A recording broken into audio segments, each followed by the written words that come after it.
Chers amis, Shalom Uvracha, ce mardi 5 du mois de décembre, et nous sommes déjà le 22 du mois de Kislev, Yom Uledet Sameach Mea Be'ezrim Shana, dans la joie, la santé, Bezrat Hashem, les bonnes nouvelles au mariage de leurs enfants pour cette grande sadika, Sarah, Bat Sassia Soufan Bezrat Hashem, à qui on souhaite tous les bonheurs du monde, shiur offert par son mari, Meir Ayakar Hashem Berechuto Bechol Asherlo, pour l'anniversaire de sa femme adorée, comme il le dit, une femme à qui il doit absolument tout, une femme exceptionnelle, une femme qui pourrait écrire plusieurs livres sur sa biographie, empreinte de beaucoup d'épreuves, beaucoup de souffrances et en même temps beaucoup de courage, qui ont accompagné depuis déjà des dizaines d'années des situations qui sont extrêmement difficiles et délicates. Et donc c'est pour elle que ce shiur est acheté pour lui souhaiter un excellent Mazal Tov, une très bonne santé, Bezrat Hashem, des miracles, et n'oublions jamais que des fois, Kadosh Baruch Hu, il éteint toutes les lumières, et on a l'impression de se plonger dans un monde d'obscurité absolue.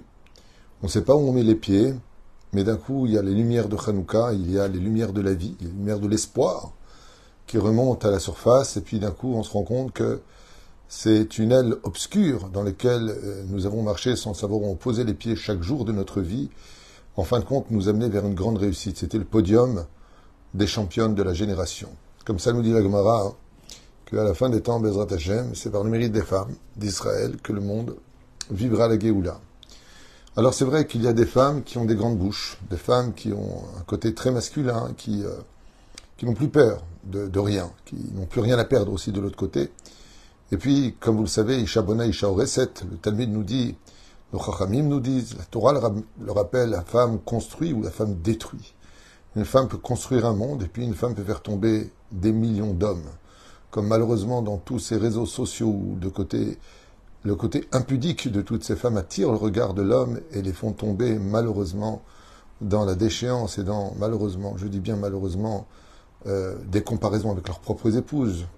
Comme je l'ai dit à quelqu'un qui m'avait posé la question, il m'a dit, qu'est-ce qu'il y a de mal de poser sur les réseaux sociaux? Je lui ai dit, quel âge avez-vous? Elle m'a répondu, j'ai 19 ans. Je lui ai dit, très bien.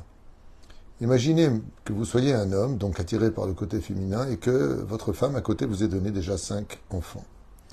Et donc elle serait passée du violon au violoncelle, parce qu'elle prend du poids, parce qu'elle prend de l'âge, parce qu'elle a beaucoup de responsabilités qu'une jeune fille de 19 ans n'a pas.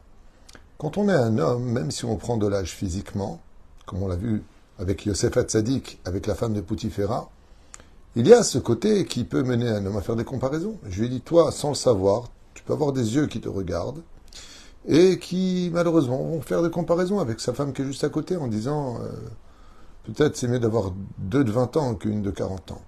Lo alenu. La reine, en conséquence de cela, il y a des femmes qui peuvent détruire le monde. Toutes ces personnes qui se montrent sur les réseaux sociaux de façon impudique commettent une erreur d'abord dramatique, interdite, et de qui plus est, mircholite. En hébreu, ça veut dire obstacle. Obstacle à la pureté, à l'élévation de l'homme dans ce monde. L'importance de Bezrat Hashem pour les femmes qui veulent vraiment réparer quelque chose de grandiose. Pour les femmes qui veulent prendre sur eux de sauver nos chayalim. Si vraiment vous voulez faire quelque chose de grandiose, prenez sur vous la tzniut. Tza'al, ça veut dire Tzva Hagana l'Israël, l'armée de défense d'Israël, mais c'est aussi les initiales de Tzniut Hagana l'Israël, la pudeur défend aussi Israël, d'où l'importance que plus une femme se couvre son corps et plus Be'ezrat Hashem, Akadosh Baruch Hu découvre ses miracles.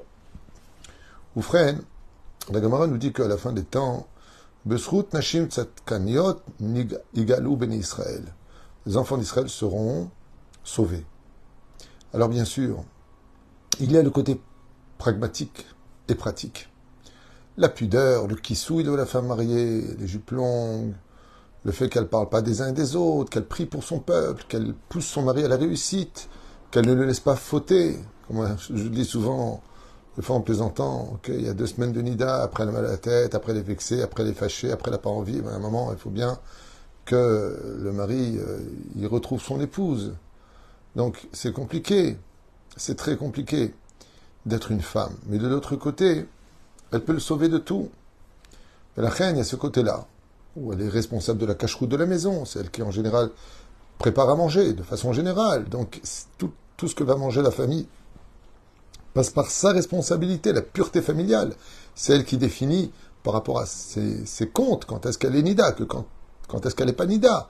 La femme a des responsabilités qui sont quelque part au summum de la chaîne spirituelle juive.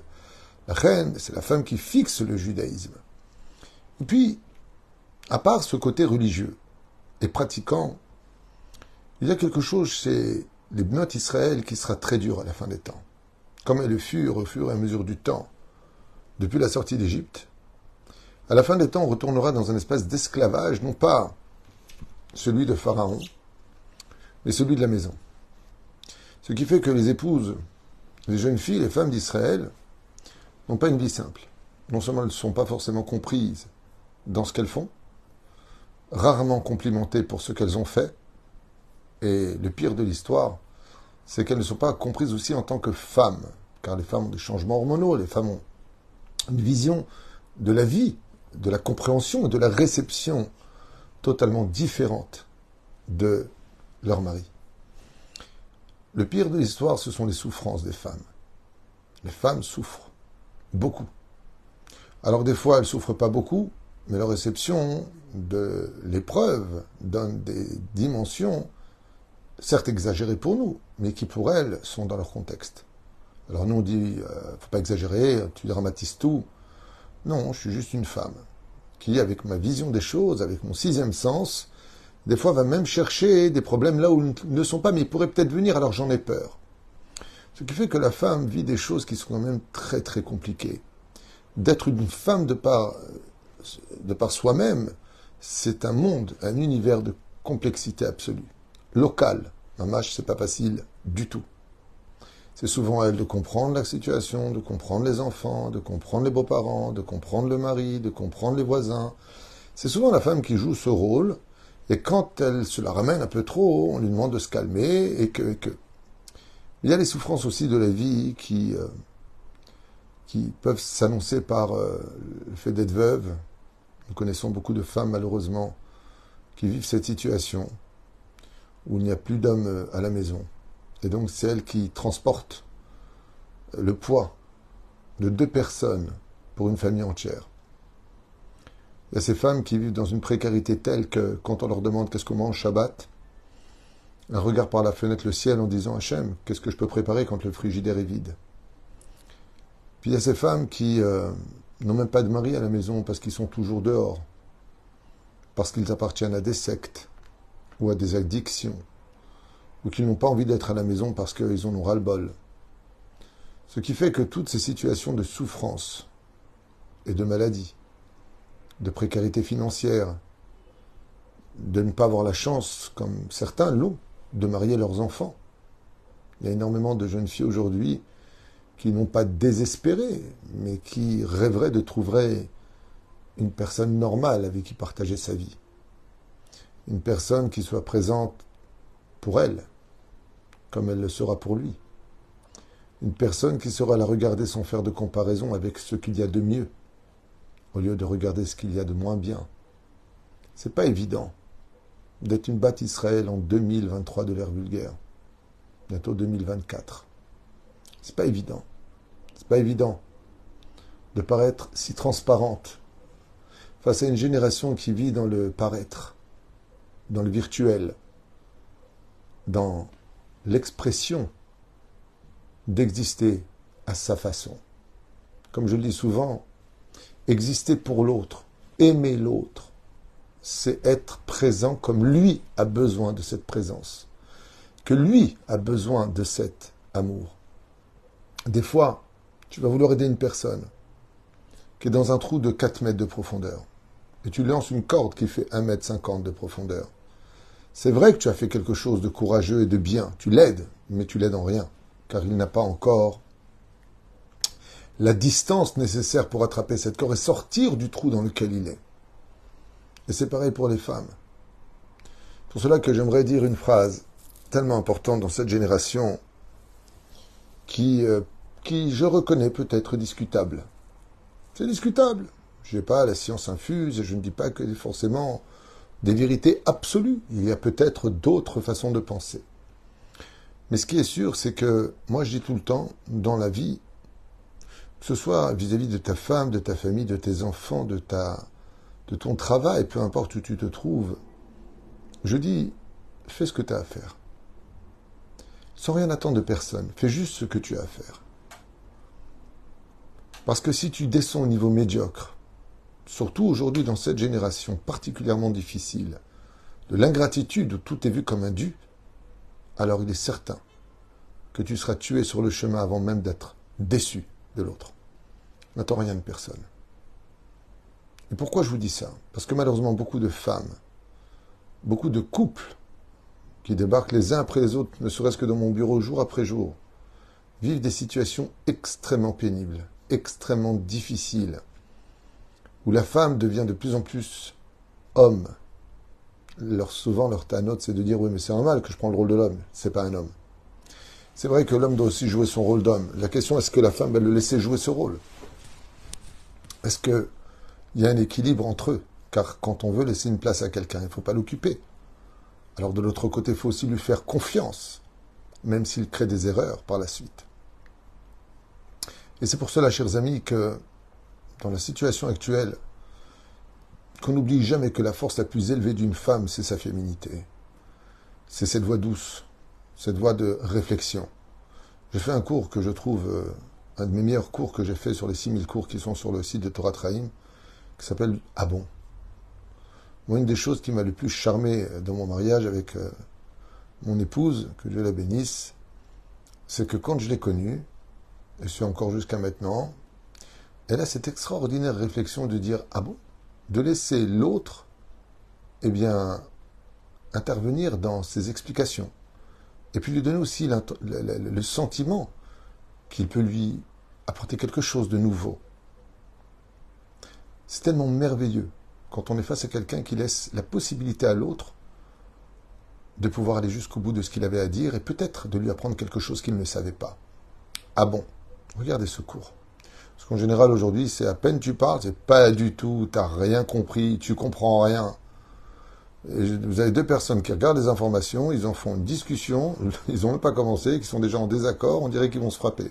Pourquoi faire? Le fait de dire ah bon, de s'étonner. D'ailleurs, le tam, c'est celui qui sait s'étonner. La reine, je voudrais simplement rappeler aux Bnot Israël que la plus merveilleuse de toutes les armes d'une femme, c'est sa féminité. De rester féminine. Ça ne veut pas dire être une femme soumise, mais une femme fragile. Et vous savez pourquoi? J'ai remarqué ça à l'aéroport. Enfin, à l'époque. Aujourd'hui, c'est plus comme ça. Mais à l'époque, on transportait quelque chose de fragile. On marquait avec un grand scotch comme ça, un évêque, fragile, en rouge, blanc et rouge, fragile. Et je voyais comme ça à travers la lucarne du tapis que quand il voyait ça, alors il le déposait délicatement. Mais quand c'était des malles ou des valises fermées et hermétiques, comme il le fallait, les valises étaient jetées. Ainsi donc, j'ai appris une petite moralité dans ce domaine de ce que Akadosh Baruch Hu m'avait permis de pouvoir observer à travers une petite lucarne. C'est que quand une femme montre qu'elle est fragile, qu'elle est féminine, on fait plus attention à elle. Parce qu'on dit, il ne faut pas que j'exagère avec elle, elle comprend, elle a ce côté féminin comme nos grands-mères savaient l'être. Mais quand une femme montre une falise, moi j'ai peur de personne, t'as qu'à te casser, j'ai peur de rien, je vais te ruiner, je vais te faire, on voit. Ça ne donne pas envie de considérer la personne comme étant quelqu'un de fragile. Et donc, il risque de se heurter à une valise jetée. La reine est tsarino arabe. La situation, c'est pas que la femme comprend la vie, la femme est plus mature que l'homme. Jusqu'à un certain degré, les femmes sont encore enfants. Ensuite, elles passent à ce qu'on appelle jeune femme. Mais dès que la femme, à un certain moment de sa vie, bascule dans le monde adulte, elle devient très très très vite adulte. Tandis que l'homme, quand il passe dans le monde des adultes, il graine derrière lui ce côté d'adolescence. Il va avoir des fois même besoin d'être poussé vers la maturité pour enfin rejoindre ce niveau-là. Parce que la femme a très vite la conception de la responsabilité. Elle a très vite cette extraordinaire conscience que la vie est à prendre au sérieux. Je ne parle pas des femmes futiles ou fragiles dans le domaine de ce qui intéresse uniquement le paraître. C'est même pas des femmes. Pour moi, c'est dur ce que je vais dire et je vais certainement insulter quelques personnes. Mais moi, les femmes qui vivent dans le paraître sont des femmes qui n'ont jamais été ni femmes ni hommes. Elles ont été illusions. C'est malheureux à dire, mais je ne suis pas le seul à le penser. La psychologie, dans son ensemble, le pense. Quelqu'un qui vit dans le paraître, c'est quelqu'un qui aurait été tout le monde sauf lui-même. Donc il a raté complètement sa vie du début à la fin. Surtout avec les influenceurs, c'est quelque chose absolument... J'en parle souvent dans mes cours, mais je suis tellement effaré, je ne comprends pas. J'arrive pas à comprendre comment on peut être influenceur sur des écrans, à prendre la tête, à dire que si ça c'est bien, alors tout le monde dit que c'est bien, si ça c'est pas bien, ça c'est pas bien, si on dit lui il est bien, alors il est bien, et s'ils disent non il est pas bien, que ce soit les journalistes, les influenceurs dans les réseaux sociaux, j'ai jamais compris comment ce nom peut exister, influenceur. Pour moi, il faut avoir un problème, et je sais que je vais vexer, hein, je m'en excuse, je ne veux vexer personne, mais je vous dis franchement ce que je pense. Pour moi, il faut avoir un problème psychiatrique pour être influencé par quelqu'un qui va me dire que, par exemple, ce bracelet, il est beau parce qu'il le met. Non, moi, s'il me plaît pas, il sera pas beau, tu peux dire ce que tu veux, toi qui es en face. Dans la vie, il faut... C'est pas comme ces gens, ils ont tous acheté telle voiture, tout le monde va acheter telle voiture. Pourquoi tu fais ça, hein? Tu l'as essayé, elle te plaît, elle est bien, tu te sens bien dedans.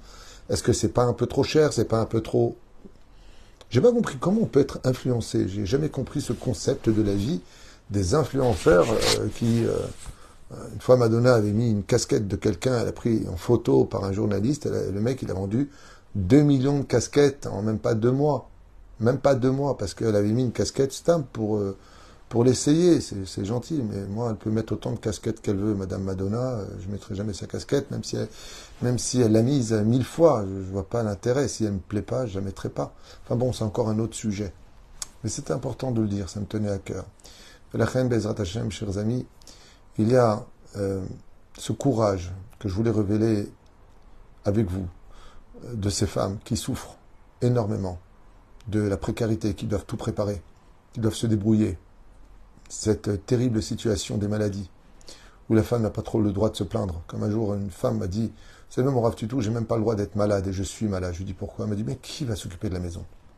Mon mari n'est jamais là, il travaille, c'est son joker. Je travaille, d'accord, mais la maison. Qui va s'en occuper? Qui va préparer le Shabbat? Qui va repasser le linge? Qui va s'occuper de tout ça? Qui s'occupe des gosses quand ils rentrent? C'est très dur. C'est très dur. Quand on est malade, on est fatigué, on a des enfants qu'on n'arrive pas forcément à marier, qu'on n'est pas forcément non plus apprécié. Le pire, quand on se laisse partir et que personne n'est là pour nous dire « reste ». Combien de femmes, aujourd'hui, dans notre peuple, souffrent? Combien?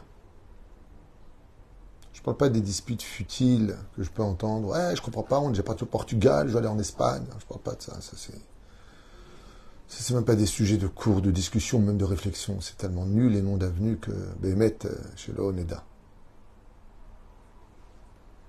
Velachem, Bezrat Hashem Itbarach, que Sarah, pour qui ce cours est fait, qui passe des épreuves extrêmement difficiles, psychologiquement, physiquement, psychologiquement, et que tous les événements amènent, surtout dans cette guerre où nous nous levons presque tous les matins au rythme des sirènes et des missiles qui sont jetés aveuglément sur tous les civils, et peu importe où ils tombent, que ce soit dans une école pour enfants, ou que ce soit sur des jeunes femmes qui marchent dehors, ou qu'il soit pour les enfants qui jouent dans la cour, tout est jeté de notre côté.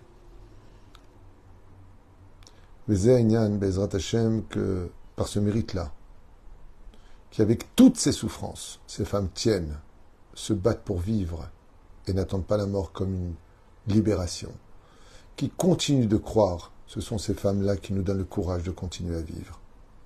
C'est ce que nous dit le Talmud. Quand les bêtes d'Israël étaient en Égypte, elles aussi étaient violées, massacrées. Elles portaient des poids d'hommes sur leurs épaules, plutôt sur l'épaule droite, à l'image des hommes, et qui pourtant restaient des rayons de lumière dans tous les cœurs obscurcis de la souffrance des Juifs en Égypte. Elles se faisaient belles, et elles continuent à leur dire « Passe encore une journée, parce que demain, peut-être, que le Mashiach sera là. Encore une journée. Encore. Tiens le coup. Combien de courage, combien d'extraordinaire force les Bnot Israël ont dans leur sang. Vous êtes des Bnot Israël à l'image des lumières de Hanouka. Yehudit, Yael, Dvorah, toutes les femmes d'Israël ont marqué l'histoire. Esther Amalka, toutes les femmes d'Israël ont sauvé le peuple d'Israël.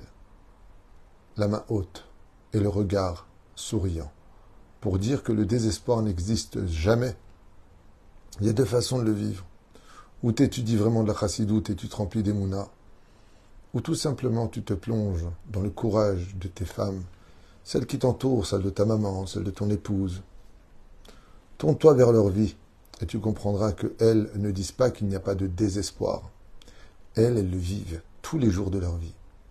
Parce qu'on s'intéresse tellement peu à leurs souffrances, à leurs problèmes, que ça en devient presque même plus un sujet de discussion pour elles-mêmes. La reine Bezrat Hashem, je voulais profiter de ce chiour offert par Meir, le mari, pour son épouse, qui passe des épreuves compliquées, difficiles, mais qui est forte et qui reste forte. Bezrat Hashem, pour vivre le contraire de l'épreuve et de la souffrance, c'est le miracle. Mais un miracle, il ne peut jamais venir tant qu'il n'y a pas de problème. Ce qui fait d'un miracle un miracle, que tout s'arrange dans la vie d'une personne, c'est quand plus rien ne va. C'est quand on est un esclave en Égypte, oublié de l'humanité, que le miracle de sortir en tant que peuple pour rejoindre sa terre peut exister. Mais la reine, qu'on n'oublie jamais que plus l'obscurité est profonde, plus on ne sait plus où on pose les pieds, et plus la lumière sera grande. Plus c'est dur, et plus le miracle sera grand. Plus c'est compliqué, et plus la Géoula arrivera. Le disait Chachamim, à la fin des temps, on ne saura même plus sur quel pied danser dans les souffrances. On pleurera pour celui-là, mais il y aura déjà celui-là. Il y aura déjà ce problème, mais il y en aura déjà un autre. Alors je dis simplement une chose, que le Bnot Israël n'oublie jamais ces deux points. Le premier, la pratique juive, à l'image de Sarah, Rivka, Rachel et Léa, soit une vraie bat Israël. Et la deuxième chose, Bezrat Hashem, garde cette extraordinaire féminité qui est l'arme absolue de toutes les femmes. Souriante, humble, gentille.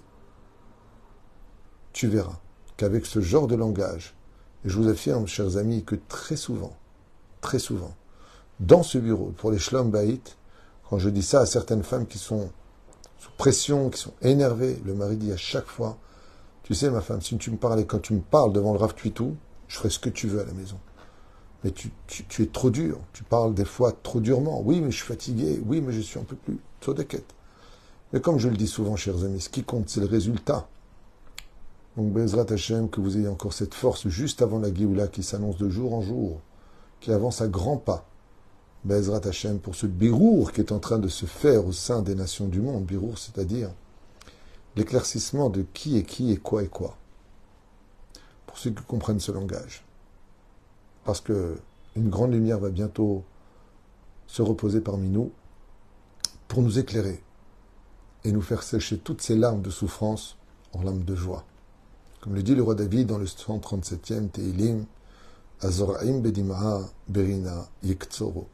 Ces larmes versées de la souffrance deviendront un jour, Be'ezrat Hashem Yitbarach, des larmes de joie. Am Israël Chai Vekayam, qu'Akadosh Baruch Hu Be'ezrat Hashem libère tous nos otages dans les meilleures conditions possibles. On n'entende que de bonnes nouvelles, qu'il n'y ait que de bonnes choses. qu'Akadosh Baruch Hu yishmor et chayalenu ve'otanu mikol nega u'machala, שנזכה לישועות ונחמות, et je souhaite un excellent anniversaire à Sarah Batsassia, dans la santé et les autres maasim tovim, de la part de son mari, qu'il aime et qui lui dit de tout son cœur, sois en bonne santé, parce qu'on a tous besoin de toi. Yeshuot venechamot, ahava ve'arva, ve'shalom ve'reut, et à tout de suite pour un prochain shiur.